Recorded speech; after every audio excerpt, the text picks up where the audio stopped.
น้องเข้าใจผิดที่น้องหลงคิดว่าอายบ่มีเหตุผลเอาแต่เสื้อคำคนอื่นที่ให้คารมให้หักของเราสองคนซ้ำใจบางครั้งบางคราวบ่ได้เล่นสาวทางใดใจอายบ่โลเลชีวิตอายทุ่มเทให้เมียและลูกทั้งสวงว่าน้องบังอ่อนในสิ่งที่น้องเห็นห่วง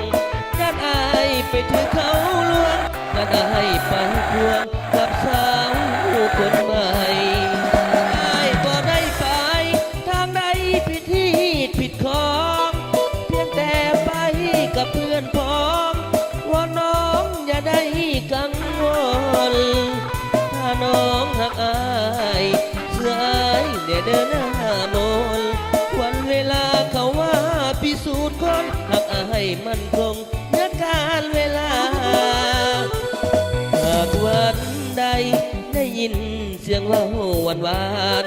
เหมือนเสียงปีสอบประสานกับเสียงนงคานเข้ากันกันดอสร้างกำลังใจให้อายหมดความเศร้ามองชาตินี้จะมีเพียงน้องร่วมกันประคองหักสู้นิรันดร์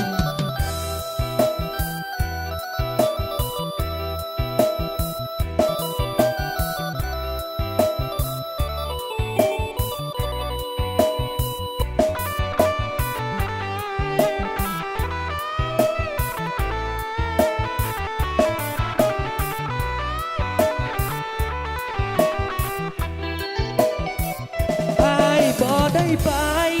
ทางใดผิดที่ผิดของเพียงแต่ไปกับเพื่อนพ้องว่าน้องอย่าได้กังวล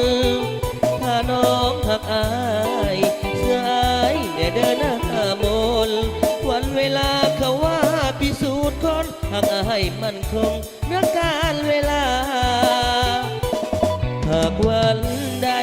ได้ยินเสียงว่าหวานหวานเสียงปีสอบประสานกับเสียงนงคานเข้ากันกระดอสร้างกำลังใจให้อายหมดความเศร้ามอง